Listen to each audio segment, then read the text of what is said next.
नमस्कार, अस्सलामु अलैकुम। स्वागत है, खैर मकदम है आपका लाइव हिंदुस्तान के बेहद मकबूल वीडियो शो दीन दुनिया में। आपसे यही गुजारिश रहेगी कि इस वीडियो को अभी लाइक कर दीजिए, देखते ही लाइक कर दीजिए और ज्यादा से ज्यादा इसे शेयर कीजिएगा। इमरान खान के साथ आखिर तक बने रहिएगा, कनेक्ट रहिएगा, ये भी आपसे इल्तिजा है। 20 जनवरी 2025 को डोनाल्ड ट्रंप अमेरिका का इख्तिदार एक बार फिर संभालने जा रहे हैं, सदर बनने जा रहे हैं। यह ट्रंप का दूसरा टर्म है और अमेरिका की तारीख में भी यह दूसरी बार हो रहा है जब कोई साबिक सदर लगातार 2 बार नहीं बल्कि किसी दूसरे सदर से फिर सत्ता हासिल करने जा रहे हैं। एक्सपर्ट बताते हैं कि डोनाल्ड ट्रंप के चुनाव जीतने के बाद से ही ये हवा या यूं कहें कि हवा बनाने की मीडिया और सोशल मीडिया के जरिए कोशिश की जा रही है कि ट्रंप आ रहे हैं और ट्रंप मिडिल ईस्ट की सूरत बदल कर रख देंगे।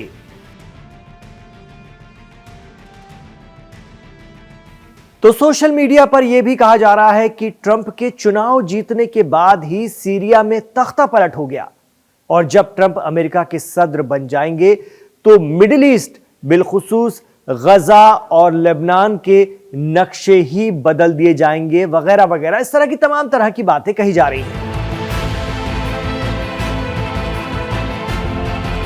लेकिन सच्चाई इसके बरअक्स है।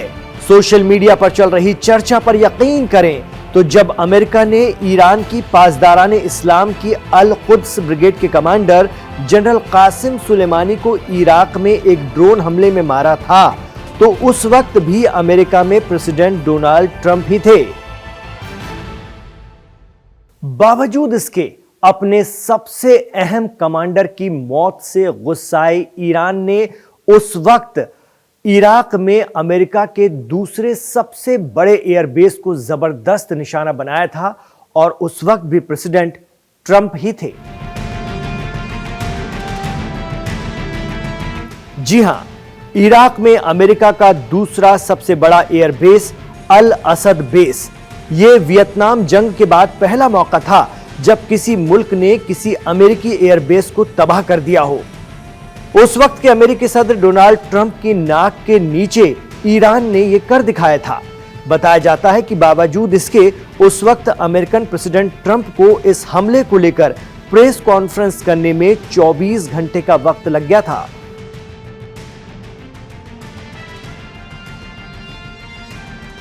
कहा तो यह भी जाता है कि इराक में मौजूद अपने दूसरे सबसे बड़े एयरबेस का इतना नुकसान हो जाने के बावजूद उस वक्त की ट्रंप हुकूमत ने कुछ खास रिएक्ट नहीं किया था बल्कि इस मामले को एक तरह से रफा दफा ही कर दिया गया था।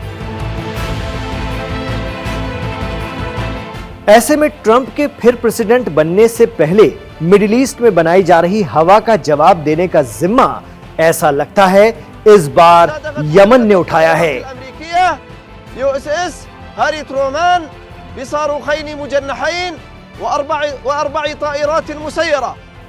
तो लेबनान में हिजबुल्लाह और इस्राइल के दरमियान 2 माह का सीजफायर शुरू हुआ तो इधर अंसारुल्लाह मैदान में आ गए यमन से।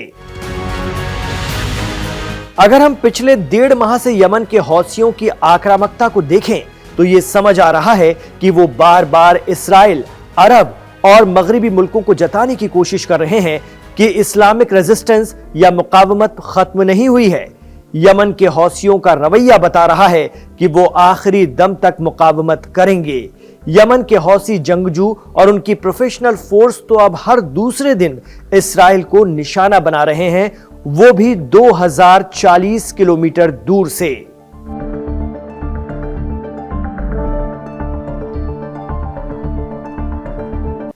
इस बीच यमन में हौसियों के सबसे बड़े leader Syed Abdul Malik Badruddin al Houthi का ताजा बयान भी मंजर आम पर आ गया है।